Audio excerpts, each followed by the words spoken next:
pesky force here beating on our ally. And now he could siege that, and we got to figure out what's going on with these other tracks here. Sure, we'll take a trade agreement. Of course, our ally, our friend, Nethor, our friend. It's nice to have a friend in this kind of a campaign, right? We rarely have allies in this campaign, but I wanted this to be part of the storyline. And of course, it's nice to experience allies in Bannerlord. It's a warm, fuzzy feeling. You got other people out there on the map that are helping you. We defend him. He's up here taking castles. They've helped us. And we've got another Khuzait war party forming up here. Let's investigate. Our forces out west are maybe going to be able to defend Mazadon Castle. That's the whole idea of your companion clans, right? Where'd he go here? Here we go. Joel Hall, Sigvatar Thodarson, forming a good-sized army. And Stupid Henry is sieging, right? He's got Entho the Black in tow, but I don't think that's going to work, right? They're going to get ass-jammed. That's, you know, of course, a bunch of characters from our previous campaign. I love that they live on in this campaign. And what do we got going on here? We've got another large Khuzait force. Of course, in this campaign, they're going to pop up like mushrooms. There will not be a lack of action in this campaign. And there's been plenty of other things as well. We're getting married. We're having alliances. We're talking about campaign strategy. It's actually great that they're up here because I want to consolidate our strengths with Hargard Castle. I would love to take these Nord castles and make another player clan. We are going to reward Isak the Terrible with a fiefdom of his own. And we have a very unusual army here, but I gotta say, this army is damn near perfect, in my opinion, also as a tactician. We must have 150 high-end skirmishers. We've been developing these Nautes. We've talked about it over the course of these episodes, the Imperial Infantry line. There's no other forces nearby to help us. So, you know, again, it does represent a big bite to chew off. And of course, the AI here, the Khuzait forces, are very eager to engage us, outnumbering us 2-1. So, I guess I'll eat my words here if we get our asses kicked. We have very few archers for this battle against the Khuzait. Maybe that's not advisable, but we have very tough infantry and we have a lot of skirmishers. And I happen to believe that skirmishers are probably the best pound for pound unit in the game if you know what you're doing. And we seem to know what we're doing. I think most people would concur. All right, let's see here. Speed is good, right? With skirmishers, you want speed. We've got 2 of the divisions with speed. Trying to think, Merrick can probably be in charge of the 2nd division. If I didn't mention that, we've pulled Merrick forward. We have put Chara as the governor of Tyal, and we have brought Merrick into the field. And it's a great setup here, right? This is optimal. We're uphill. There's a bunch of trees on our right. There's a little depressed dell over here. We can have a nice defensive zone. This is definitely going to give us a high rate of success. Now, the enemy's going to get reinforcements. So the question is, do they get 300 or 1,300? I think we can handle 300 more, maybe not 1,300, right? And that's what's going to make these battles in this campaign interesting. Most people know our experience tactically allows us to win the majority of battles, especially if we know what our enemy has. Whole different story without that knowledge. Now we have Rosazia. We'll introduce her at some point. She is married. Devon Blair, brother, you got a wife. She's a nice Imperial wife. Our phone is making noise here. So just apologies here. We'll just multitask and throw that away so it doesn't make noise in your ear. Apologies. Modern technology. We've got this huge 6th division, of course, commanded by Glaron Heavyhand, a giant list of perks, an elite bunch of throwers in that division. And the 2nd division also is a bunch of good throwers. And Merrick, indeed, you will command that division. Long-term, Devon Blair is probably going to be in charge of that 2nd division because of his elite skills as a skirmisher and a warrior.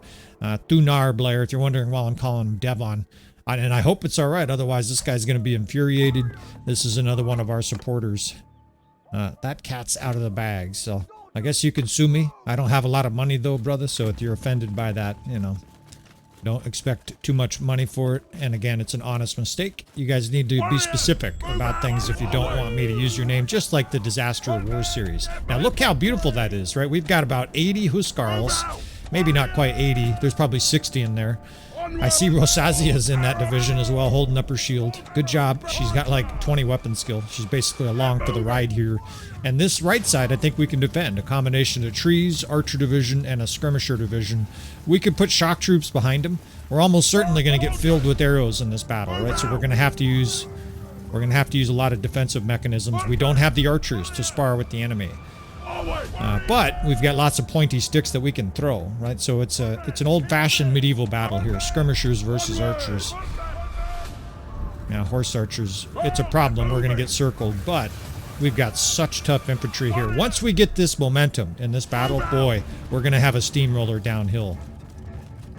We've got 5 insolent cavalry guys. We'll make sure they fight on foot like the rest of us. True to the core of this campaign. No cav, no smithing, no bow, no BS. And of course, I mean no bow for the main character. A lot of people consider throwing weapons a lot harder for the main character. I don't. I actually consider bow harder to use in the open field than you know, especially if you're on the front lines, than throwing weapons, but everybody plays different. All right. Skirmishers right behind here, and I'm basically waiting for more of these cavalrymen to commit, and then we'll bring them in and start dumping throwing weapons in. The 2nd Division is just going to be in a line over here, and they can start. We'll have them move these guys, and they can open fire. Now, the good news is the Khuzait are clearly wearing out. How do I know that, right? This is another army after we just destroyed 1,200 because they now have mid-tier units in their first attack here. This is their first wave, and they have the Raider, right? The Khuzait Raider is a tier 3, maybe a tier 4, I can't remember, but that's a good sign, right? Our enemy is no longer maxed out all the troops. That's happening because we're wearing the Khuzait out, right? In real life, they'd be begging for peace. They're war exhausted. Now, that square is shoving the enemy around. I kind of wish they went through the middle of our ranks here. However, we do have skirmishers here for the backside. When they try to come through, we're going to meet them with some savage attacks here. Now, what I like to do is I like to hold fire with infantry here. I don't want them throwing weapons when the horses are running through. Right here, I want them holding fire and charging. That way, they're swinging their weapons, trying to stab guys. And they also save some ammo here, right? Because we have the rest of the Khuzait to deal with in this battle. And push that square forward and tell it to occupy the enemy attention. We got to keep our shock troops from running off here too. They're running 200 miles an hour. They have Gudra. Gudra, the destroyer, is in charge of that division.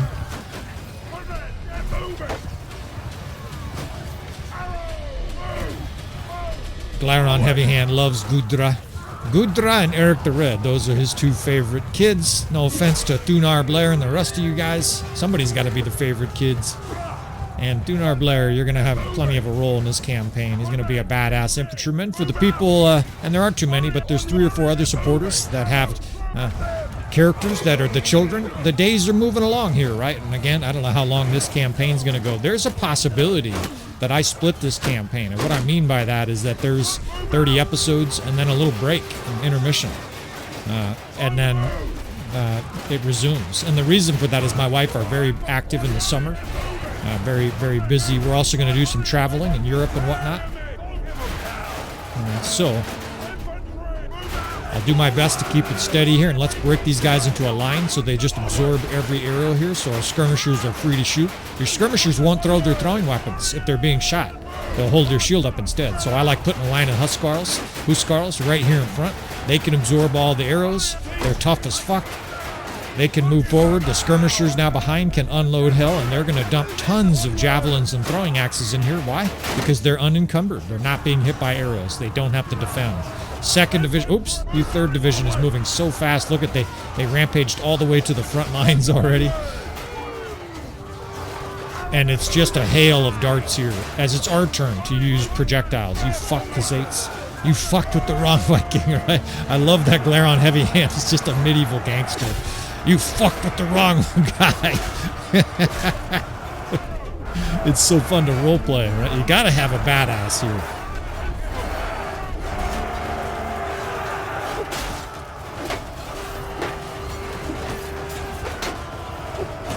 It's not hard for me to roleplay Glaron Heavyhand either. I am an alpha male, and some people take offense to that, but it basically means someone with a ton of testosterone, right? I started going bald when I was a young guy. Turns out that that's actually a compliment. It means you have tons of testosterone. The last time I tested my testosterone, it was 1089, and I'm 50. The doctor said, I've never heard of such a thing. He said, that's ridiculous. I was actually seeking some low-grade testosterone because I kind of felt a little bit shiftless in the gym, and he's like, "You don't get more testosterone." He said, "Congrats, you got the testosterone of a healthy 19-year-old." And I was like, "Damn, but I want some drugs too." I got a bunch of friends at work that, you know, they're taking PEDs. I'll just be plain and honest about it. I've never taken PEDs, and I'm fortunate because that means my testosterone is not fucked up here. But in any case, alpha male, basically, it's someone who's very aggressive, someone very assertive, and I certainly have that. I'm lucky I don't have the actual ability to fight. Otherwise, I would be a fucking dangerous person, right? I'm very aggressive. I got a ferocious temper. If I didn't lift weights, I'd probably kill people, right? So the gym is saving society here on some level. So it's not hard for me to take character here. Now, we're shifting downfield here, and I've got just a great setup, right? Our infantry divisions are split by the rocks. That means they're sort of pinched between the two divisions. Our shock troops have some protection here, and we can just dump javelins in there. The archers are out of ammo here. We're going to run out of steam. I can't tell if we've gotten reinforcements. Too busy chopping up horses. But we've got a beautiful tactical situation here. We've got shock troops charging here, bracketed by a square. On the other side, the 1st Division is still squared. That legendary 1st Division full of Huskarls is so elite defensively. Right? It's amazing how good Huskarls are with defense, especially with good captains. And they obviously have it, right, with Marco in that division. They're ripping shit up. Marco, I love you, brother. You're surviving this campaign, even though we got the death for all cranked. Right? I guess you took your licks in the last campaign. And they got a ton of archers here, but look at our infantry, right? This is where this army excels. You think you're going to hold up your pathetic archer line against our infantry? You guys are cooked. Let's get our archers up on this ridge here. They've got another huge wave forming, so we're going to charge that, but it's going to be bloody.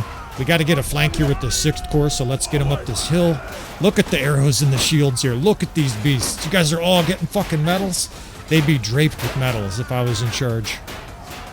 Like Napoleon said, men are led by baubles. It's kind of a, it's kind of a pejorative term, but he's basically saying people like little signs of recognition.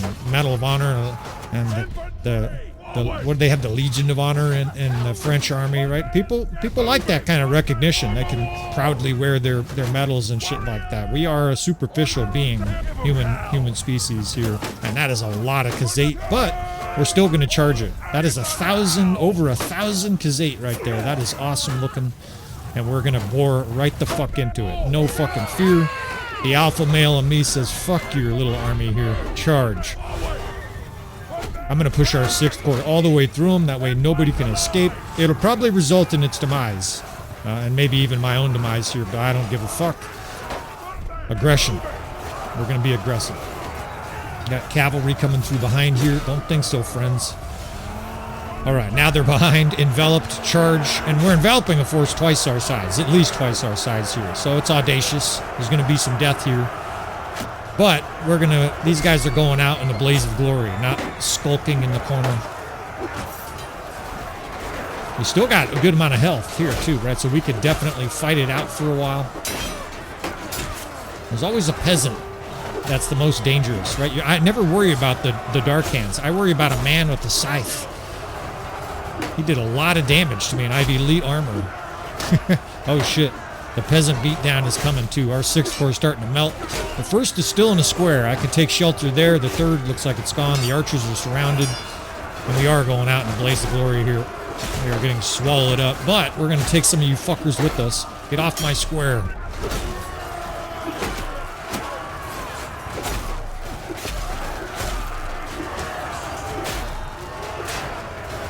I'm going to chop all you Khuzait fuckers up. More enemies are approaching. Yikes. I haven't seen how many reinforcements. Are they just pouring in? You guys are watching. I need you guys to tell me how many reinforcements are coming in. It's probably a lot. Shit. Received 100 damage to the neck. And fuck, we're in the square. This is what your life is like, Marco. This is your job. Survive this shit. There's 1,000 fucking Khuzait surrounding us. This guy's a dead man. Well, we'll try to take a character that's part of the other divisions here. You can't command in that maelstrom. Here we go. All right, we got infantry coming downhill. At least they're right here on the ridge, although I don't see very many troops. We just got another wave in. Fuck. All right, so let's get archers pressed up here and try to reform our lines. I don't know if we're in trouble in this battle or not. Of course, the power bar's gone. You guys don't see it, and I'm not looking at it. It seems like we're in trouble here. Let's form some solid lines here. I wish, of course, I had Glaron Heavyhand. I probably should have pulled back with the 6th, but sometimes aggression is more fun. You guys don't want to see us just cowered back. Now, the enemy's got a bunch of forces down there. What is that, a sturgeon? That was like a sturgeon lord. Got skirmishers here. I can't tell what the enemy's doing. They're way downhill. They're like off in the haze. It looks like they have 300 troops down there, but they also look like they're routing. Let's charge this division here. If they're going to leave them, we're going to attack the divisions that they're leaving. Right? They're abandoning you guys. We got a lot of skirmishers still, too, so we can work with this shit. Oh, they're not abandoning. They're reforming. I don't think. I can't tell. It's a fine line between an army that's running from your force and just reforming, and it seems to me like they're routing.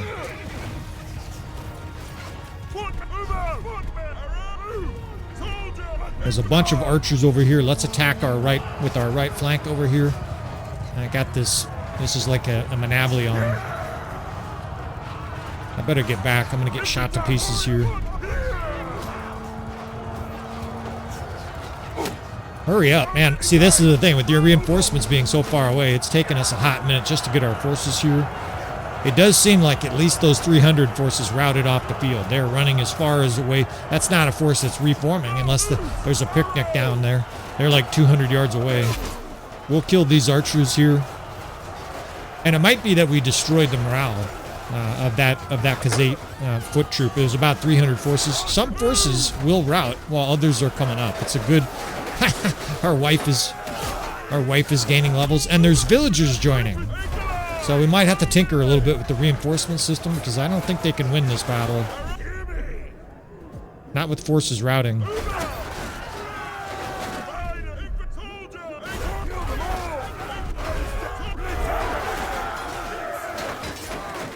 Oh, they do have a bunch of infantry back here fighting it out. We might be in real trouble if that 300 didn't rout. They got fucking they got a lot of, if you're curious why they have so many different Nord units, because the Khuzait have had a lot of Nord territory in this campaign, right?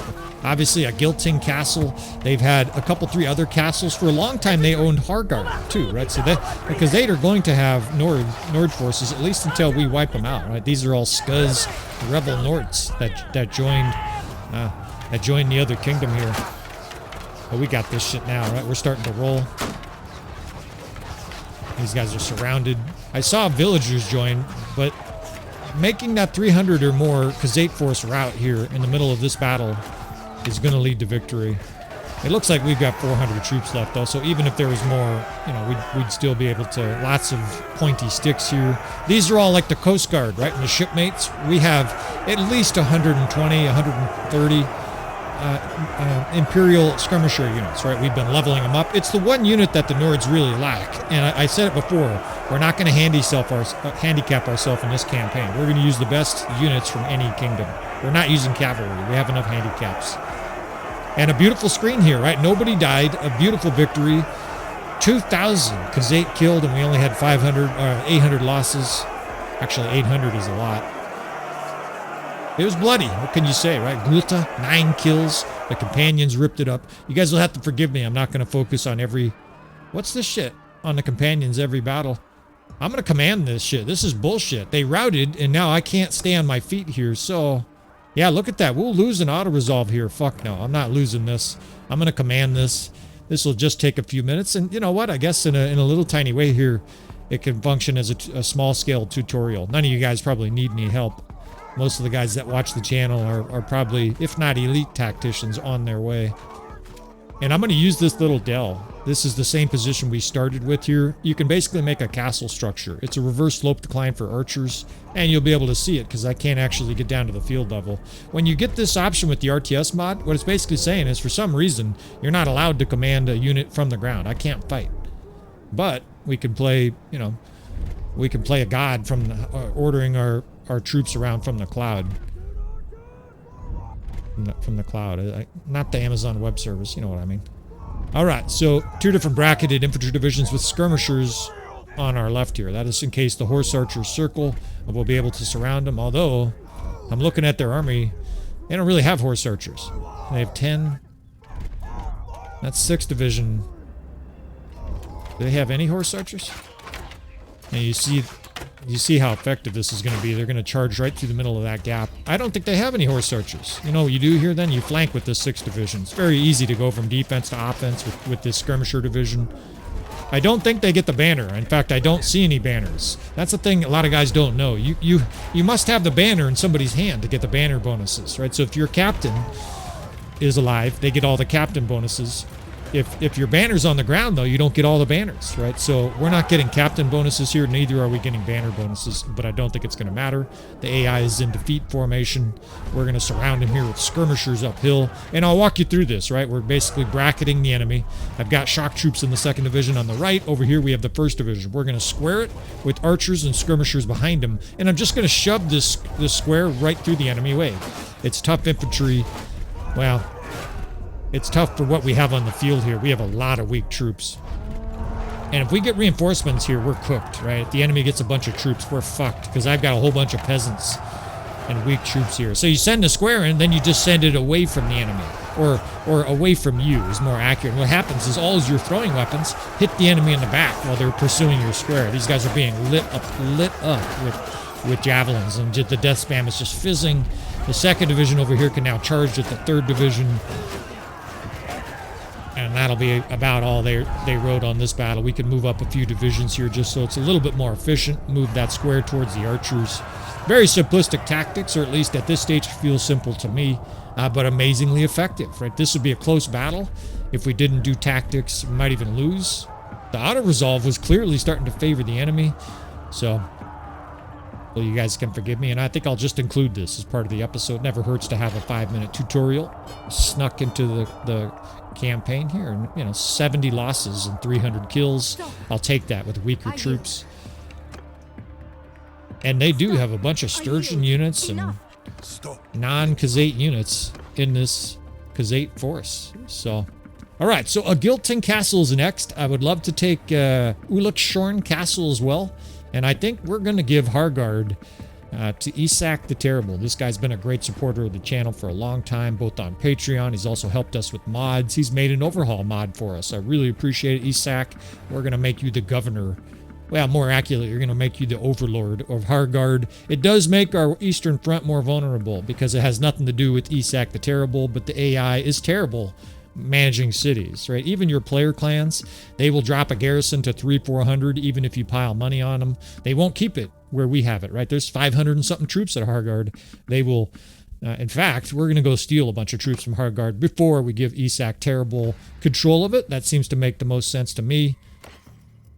And then we will go from there. I'm not sure how much of the Agilting Castle Siege I'll show you, right? There's a modest force. We're going to be able to heal up here pretty well. We got to get Rosazia, right, properly geared. She didn't have a helmet. I didn't even realize she was completely unhelmeted. I almost killed your wife, Thunar Blair. We almost killed her right out of the gate, and I don't like that helmet on her. It looks like it would break her neck just trying to hold it up. There we go. That's better, even though she's going to take an arrow to the face. She's going to be a governor. We'll talk more about Rosazia at some point or other. Doesn't matter too much, right? She's going to be a governor. Where is she? Here we go. Right, she's got governor skills, and she's going to have a very modest weapon skill set, just enough to be in battle a little bit so that we can level up some of her skills. Yeah, Mr. Thunar Blair married to Rosazia.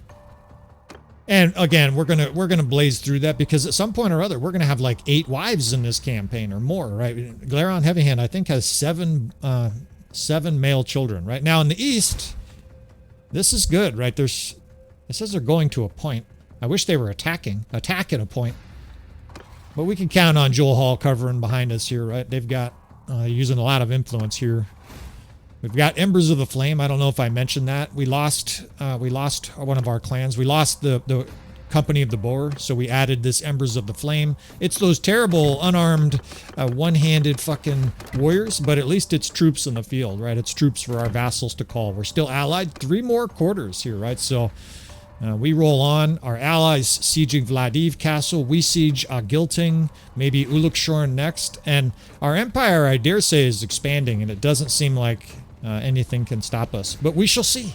Right, we shall see. Beautiful that is. It's just a big C-shaped. We can put the 7th Division. 7th Division is mixed here, but I'm not going to split it. I'm actually finding some benefit to having infantry mixed with archers for these instances where the probability of being attacked from behind here is certain, right? There's like 700 Khuzait looming up behind us in this siege, and it's not going to be easy, right? We do have a good force.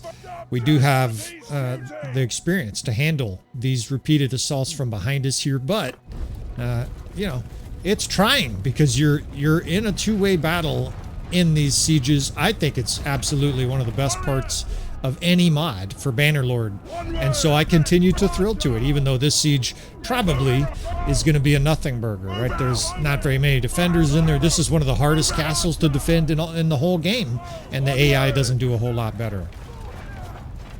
We've got a fire catapult raining down. It's another unbelievably picturesque scene. You know, this is like it's like one of those incredible English authors that were astonishingly good at describing the visual effects. My wife is a big fan of English authors of various different kinds. There was, I think his name is Gerald Durrell, was a great author of animal and exploration books in I don't know, the 1970s or 80s or something like that. Gerald Durrell, I think I got it right.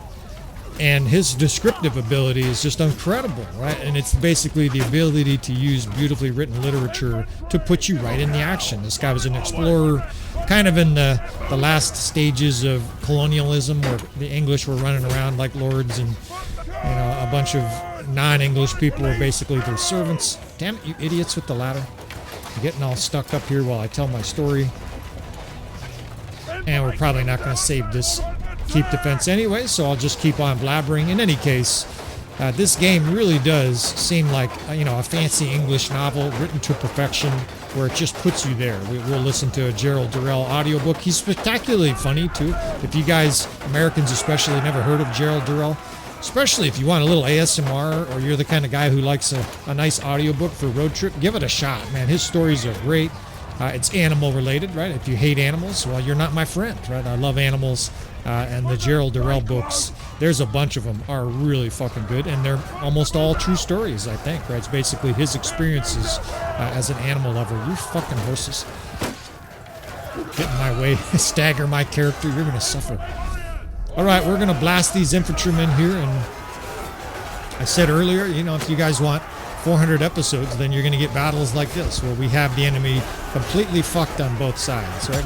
We've gotten to a skill level where we can manage this, right? I can get infantry and archers positioned well, have the keep siege getting blasted through, and it taxes me, but I like it, right? I want this. I want the challenge. A standard keep siege against 300 where we have 500 is not a challenge, right? There's not even remotely close to a challenge. Doesn't matter what the keep looks like. So I think this is great. There's forces coming in behind us here. It doesn't look like all of the Khuzait forces have attacked, but that's okay, right? We're gonna be able to blast right through this. And troops swallow up all the Khuzait forces behind us here. And it's a little bit routine for our campaign. That said, it can always, the reason I fight these and I don't just auto-resolve is it can always devolve into chaos. There's no question.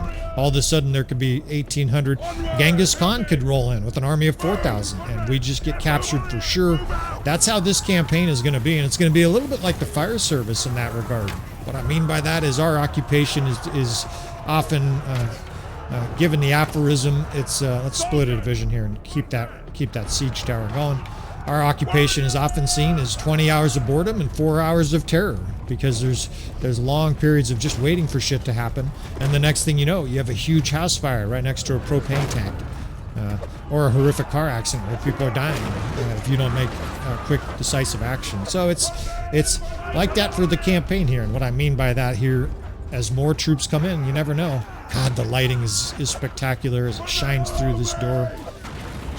What I mean by that is that with the reinforcement system, I've got to play these out as if at any moment a huge force could loom up and change the course of the battle, because it can, right? That's the greatest part about it. It hasn't happened every battle, but it keeps me on my toes and it keeps things interesting. The state of the unknown, right? I think that's why a lot of fishermen love fishing. You never know when you're going to pull up that world record tuna or whatever it is. You know, life can be a little monotonous. I mean, you have the spontaneity of this reinforcement system. Bannerlord just gets a huge, fresh, you know, air of refreshing. We'll end with some elite commentary at this siege. And it looks like there are Khuzait forces here, but no big armies. It looks like 2 or 3 smaller forces joined, and we've got the medicine for what ails us here, right? A very tough Nord force. It's kind of getting beat up. Hargard is coming at the right time. We've got a ton of troops injured. We need to rest a little bit. But the enemy's in worse shape, right? If we're suffering the war of attrition, the enemy's being annihilated by the war of attrition. These Khuzait forces no longer have 100 Dark Hands. They have like 3. And then a whole bunch of Tier 2 and Tier 3 and Tier 4 units, right? They're not bereft of good units. These are still pretty good units here as Glaron Heavyhand, the beast, sneak onto a boat. Maybe it's a little bit unrealistic. That's fine. But this is going to allow us to give Isak the Terrible Hargard. Gilting Castle is modestly reinforced. We'll have to drop some troops on by there and figure out what to do next, right? It does seem like we should head back to the center of the map. We have now secured our eastern front. Our northern front is secure. To the south and to the west lies our peril here in this campaign. And what a sight for sore eyes this is. And this is what I mean. We've been stocking these troops up here for a while. I thought it was over 500. Evidently not. It looks like either it's not auto recruiting or something like that. But we're going to be able to leave 350 good troops here for Isak the Terrible. Take sort of the pick of the litter here. We'll obviously put these troops to use. We're going to make a new party too, because once we make Isak the Terrible a companion clan leader, we will then have access to another party. So we've got a beautiful army here. I guess we can leave a few more of the lower level troops. Gilting Castle, you know, we got counterattacked. I'm not sure how much of that will show. It's another good example. We may just edit that right out. You guys will have to forgive me if we start to skip through some of the less exciting parts of this campaign. We don't need it to be 300 episodes. I always get a couple guys in the comments that are like, yes, make 300 episodes. And I'm like, no, it's a democracy. I don't think guys want 300 episodes. I guess you can feel free to post. You guys, especially that like to use the like feature, you can post, I want 300 episodes. And then if there's tons of likes of 300 episodes, then maybe we'll start to add more. Maybe we'll edit less. And this is beautiful too. We're going to be able to keep this warehouse. It looked to me like the stash had a bunch of iron ore. Indeed, this has been another one of the warehouses that we've been stocking, and our warehouses are ripping. Look at that, 5,600 income from our workhouses. So we've got the serfs working hard for us. We're getting rich. We're engaging in some capitalism here, some medieval capitalism. And let's see here, Volhutur came of age, right? Another one of our children just came of age, so we need another wife. And things are just looking up in this campaign. Now it's not always going to be like that. We'll enjoy while the sun is shining on our face here, and give this supporter of the long-term supporter of the channel some love here. And Isak the Terrible. It seems appropriate that he would be terror of the Let's do terror of the Normans. Right? That's what they eventually were sort of called. It was Northmen's, and then I think eventually became Normans. And it's sort of a mix of Viking and English stock. Of course, they go back and forth. They're like, nah, Englishmen are tough because they're Viking stock, and the Englishmen are, no, they're tough because they're English. Yeah, you guys are all tough. You guys can all drink a beer with me anytime. I would be honored. Sell a bunch of shit here. This is a great city for you, Isak the Terrible, and I know you appreciate it because this is the nicest city we've ever really given out in one of these campaigns. I mean, it's a great defensive city, and I'm counting on you to defend it. I'm going to hold you responsible if you don't defend it. I think we'll take him south for a little while, and what I mean by that is Isak will carry you in the party for a little while. I'm trying to think who makes the next best party leader here. Chara. Of course, Chara is Eric the Red's wife. I think we'll develop her into a badass. She's the first daughter-in-law, so to speak, right? So there is a little there's almost a hierarchy to the children. In the medieval era, that hierarchy was everything. There was a process called primogeniture, where the oldest kid in a family inherited everything, literally everything, and all the rest of the kids were lucky if they got administered into the kingdom somehow. As a priest was often a role that they took if they couldn't be, the firstborn son, the second, thirdborn sons, and oftentimes, of course, they became military leaders as well. All right, Volhutar joins us. Chara joins us. 1500. What could go wrong, right? And usually when I say that, that's when we suffer a calamitous defeat. We only have so much control over this campaign to make it difficult. It is on a maximum difficulty. Our enemy armies get huge very quickly. They get extra troops, and I think we'll trick out Volhutar later on. I don't want to waste too much of your time with this episode, but this is beautiful, right? Isak the Terrible. In fact, I like to do this right at the outset to all of our companions, and since this guy's helped us so much, dude, I am gonna just send me your Venmo, brother. I'm going to give you 939,000 dinars. By the way, with inflation and whatnot, we have translated that to 86 cents American. So let me know when you want me to transfer 86 cents to your Venmo account. I got you covered, brother. You've certainly earned a lot more than 86 cents with all your help on the channel. Again, that is the Lord of Middle-earth, and I accidentally went to the port, and things are going, that's how things are going in our campaign. Things go so well, you just visit the port and your companions gain levels. I promise you, we're not using some kind of, I don't know, a mod or something to make our companions better. We're experiencing, a sequence of fortuitous events guided by experience, let's be honest. All right, so we've got our ships here right down the river. Right now, Omor is under siege, and this is a problem. There was 2,000, not 2,000. Wow, there's 4,000 at Omor. So the Vlandians represent a major issue in this campaign. I told you not everything was going to go well. Our western front is buckling here. Isla has a good-sized army, but she's sieging, right? She's so badly outnumbered that she's going to siege instead. We got to get out there. The center and the west of the map are calling our attention here. We have secured our northeast front. The Khuzait have been bitch-slapped for quite a while here. We haven't really had that culminating battle against the Khan, but they're coming. And you know what? We're going to build this into the storyline. King Canute is missing and presumed dead. The last time he was seen riding a donkey backwards in battle, and no one saw him again. So we'll have a cutscene explaining some shit here. The Nords have new leadership, and we've got to head out west. And I think we're going to wrap up the episode right here. It's a nice cliffhanger for you. We try to keep you guys interested. And, it's supposed to make you watch, right? I'm trying to get you engaged, right? So I'm going to give free dinars away next episode. My wife is going to flash her amazing boobs for the channel. I'm looking back to make sure the door is closed. She's not going to be thrilled with that concept. She's got great boobs, though, man. I'm not a big superficial guy. I'm a little bit superficial, right? We all are. But my wife has like the nicest boobs in human existence. Very lucky fella. We're going to do all kinds of things here, including an OnlyFans intro in the next episode. All the censors are starting to get alarmed, and we're going to wrap this episode up. Of course, if you want to see more from the channel, more from my wife's anatomy, you want to subscribe, please hit that like button on the way out, especially if you see boobs, and I will see you, friends, next time. No, you don't have to show your boobs. I promise.